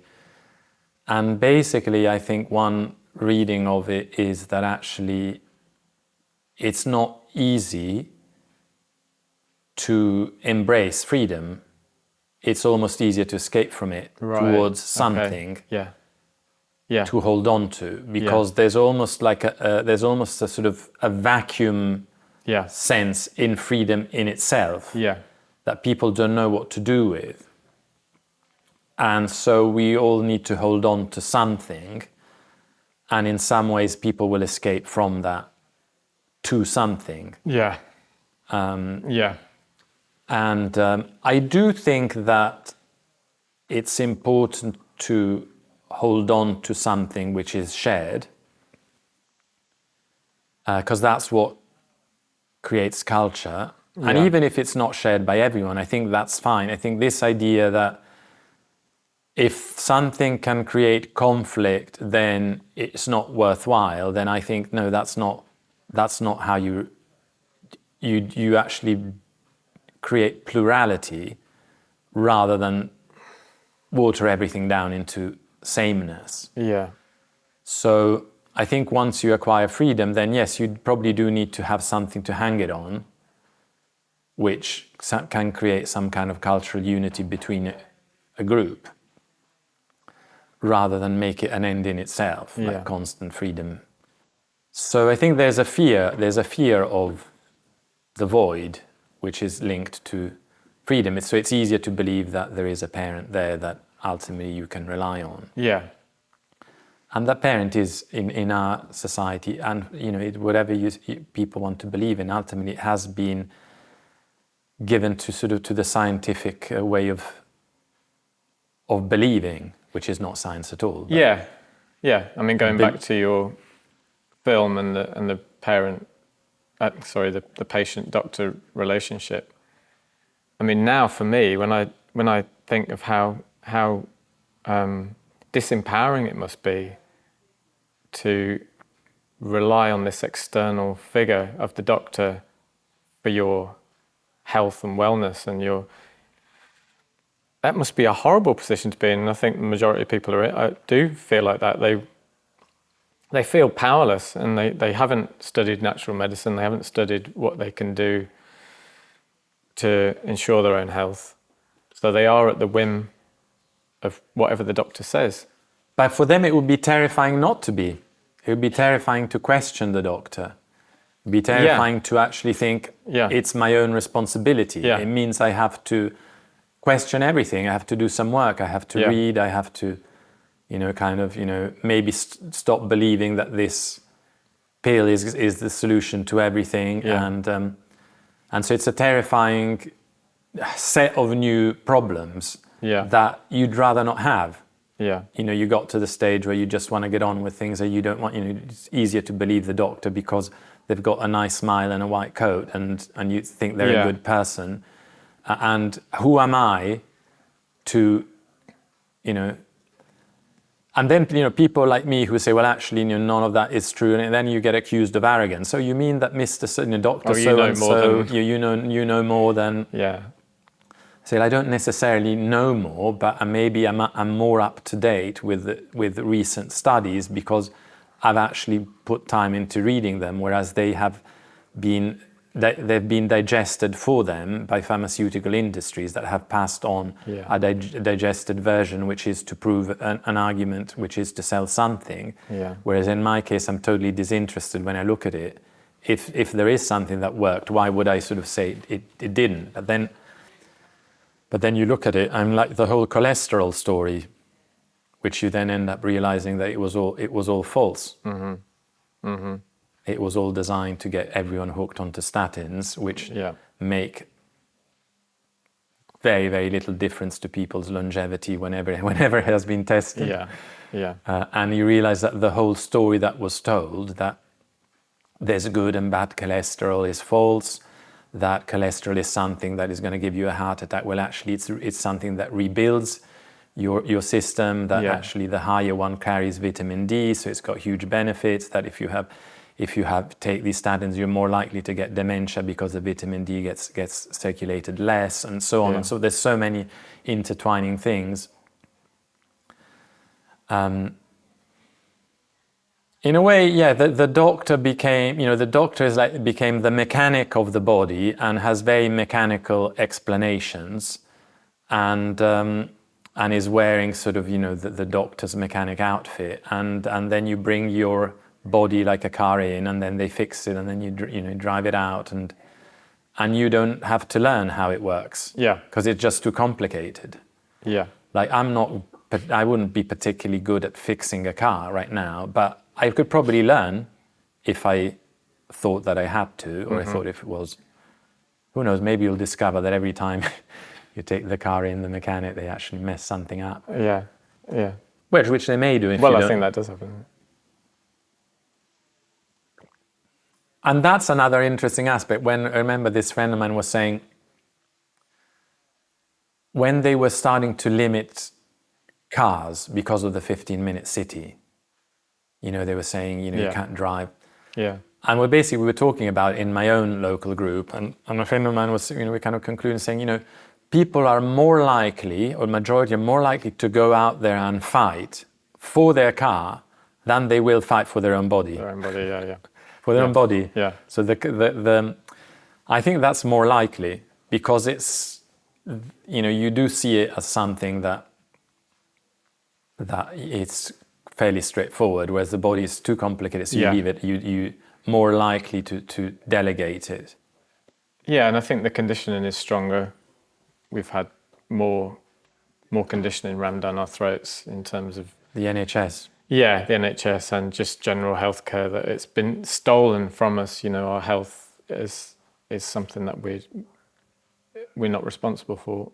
Whereas, say something like an automobile, there's still plenty of people out there who enjoy fixing their car, and there's a kind of pride in it, isn't there? There's a whole culture of a male, particularly male sort of culture of knowing about cars, and if there was something similar for the human body, that would probably be a healthy thing.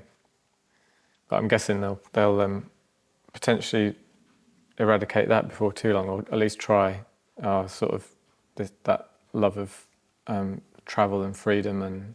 Oh yes, so all cars now have to become mini computers, right? Yeah. That drive you. You don't drive them; they drive you. Yeah.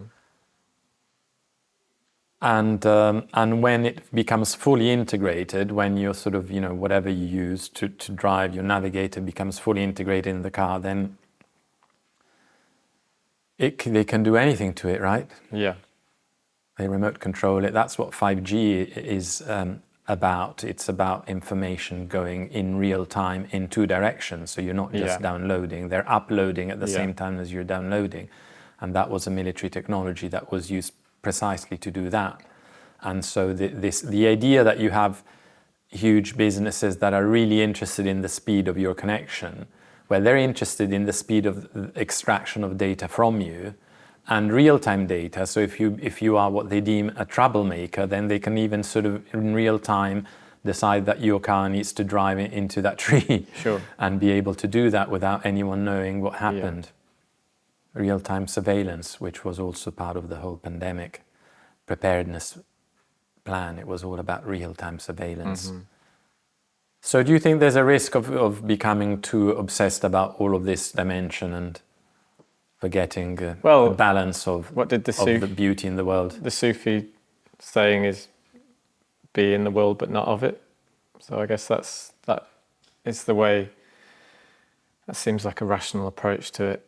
You play the game because we're here in the game, but you realise it's a game.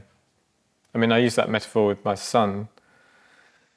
You know, we talk about stuff and we tell him what's going on in the world, but we do it in a way that's ultimately positive because I have a positive outlook on life. I think it's a beautiful mystery, and you know, we're here to enjoy it, despite some of the negative things that are going on. But there is a way that when you play the computer game, or watch a film, but particularly a computer game, that metaphor of you have to believe that there's some kind of reality to what you're doing, otherwise you don't enjoy the game or you don't benefit from it, you don't learn anything from it. Do you struggle with that? You don't seem like you do. I think you seem like someone who's got quite a good balance between... I'm always striving for that balance. Yeah. And what the times that I sort of detach, I think it's important to be able to learn how to detach emotionally to some extent in order to achieve strategic goals. Yeah. So if I want to make a difference, I have to be able to be detached enough to think, what course of action can I take that may make a difference? Yeah. Even for another person, even for a single other person. Yeah. And I have to be able to do that in a way that I'm not consumed by pain, depression, anger, fear, and all of that. Yeah. Once I've done that, I need to sort of, in a way, self-motivate to follow through, because my goal is to try and make things marginally better and to play my role in all of that. Uh-huh.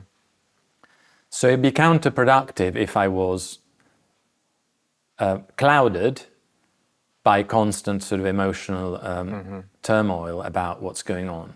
Yeah. So I don't want to be that.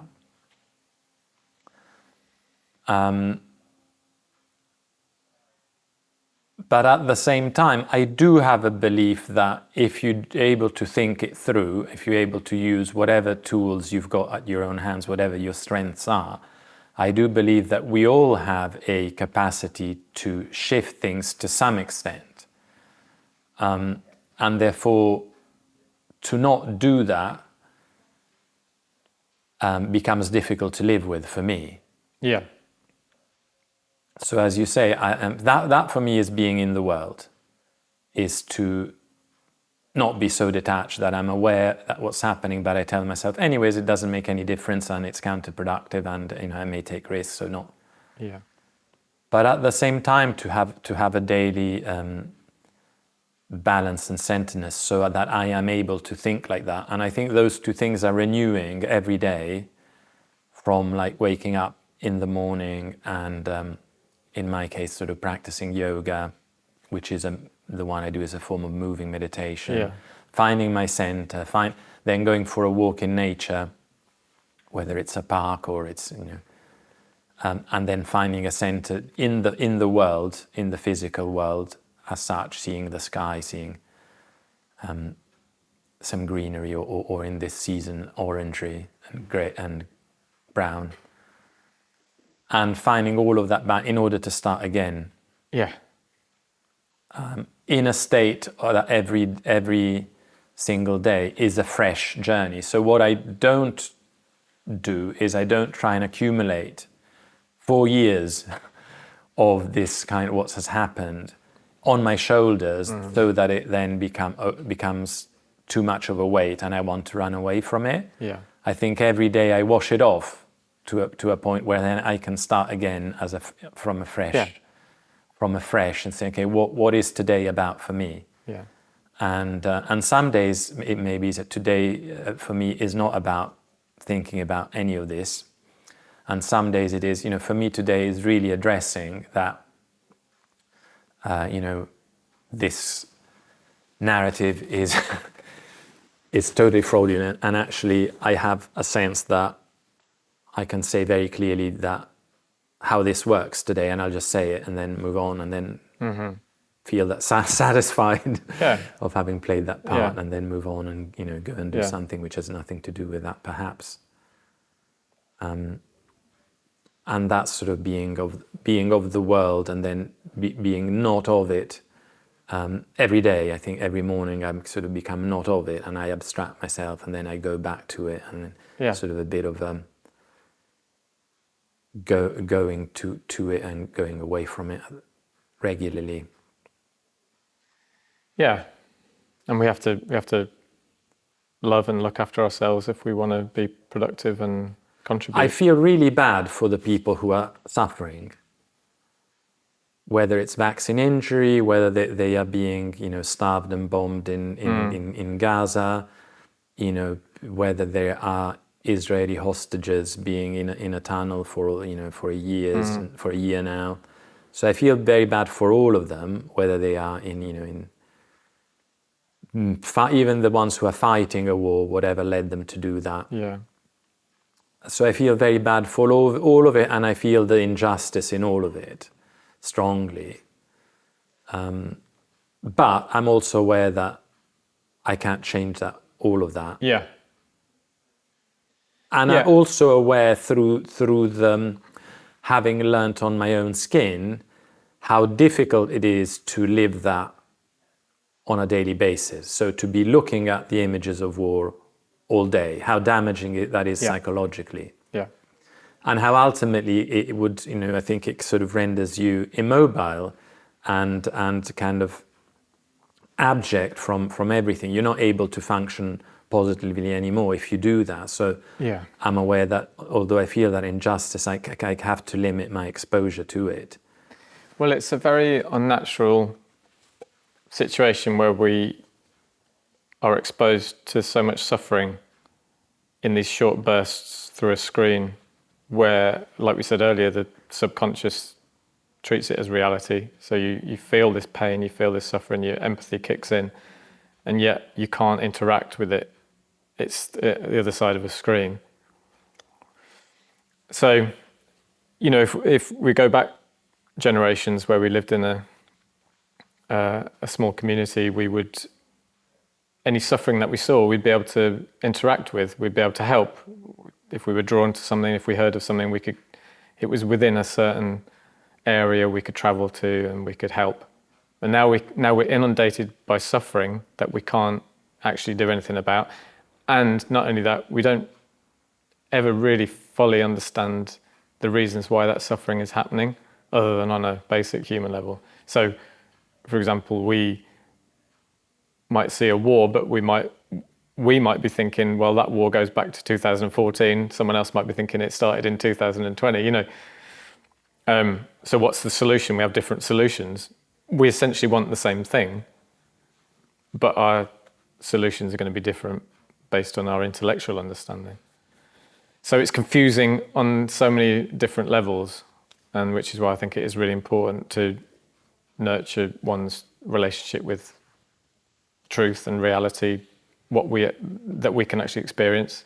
And actually, I think that what happens then is I think the best ideas you have, whether it's you or about what to do to the best of your own ability to change something, tend to come in those situations that you're able to be not of the world. Yeah. So the best way to change what's in the world is to be not of it. Yeah, exactly. Yeah. So that's when you'll have most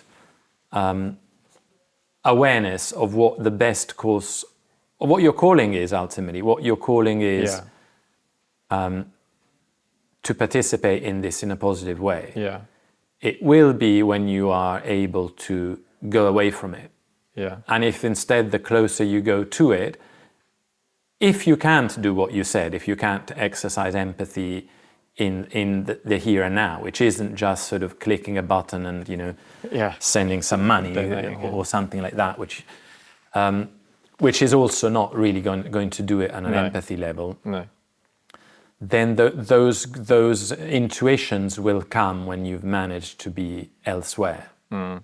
That's why I think it is also important to not be always in it. Yeah. I think that's why we sleep, isn't it? That's why we sleep as well, yeah. I've really enjoyed it. I think it's been great. Great. Well, if you don't mind getting a little bit of oil paint in your hand. Thank you. Thank you very much. Thanks, Robin. Yeah, I enjoyed very much. I think it was helpful for me also to have your spiritual dimension come through, your sort of empathic, moral self, understanding other people, sort of seeing the other side. Yeah. Because very often when we talk, especially in a lot of these groups, because we've all got we want to express so much, we bring it all with us all the time. It's sometimes difficult to not get caught up in winding each other up. Yeah. So instead, it's very useful when actually someone is aware of what's going on, and actually rather than winding you down, are able to sort of bring that balance that we're all looking for all the time. Yeah. So I think that's been very. I appreciate that. That's very good about the talk, and I think how it ended was very much about that, being in the world but out of it at the same time is ultimately the best thing you can do to change things anyway. Yeah. So it's not only about being selfish or not, it's about also being the most effective way possible. Brilliant. Okay. Very good. Is it strange seeing someone's interpretation? Well, do you recognise that person? No, I think it's very good. I always find it strange to see myself, even in any photo or anything. It's just I'm not. Yeah.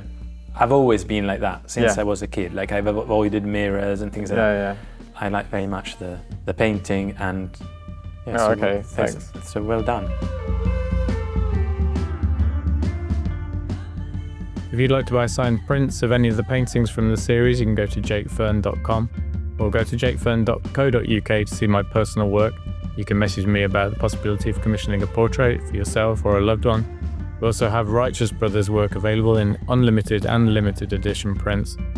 Perfect for anyone who wants the world to know what they think about what's going on.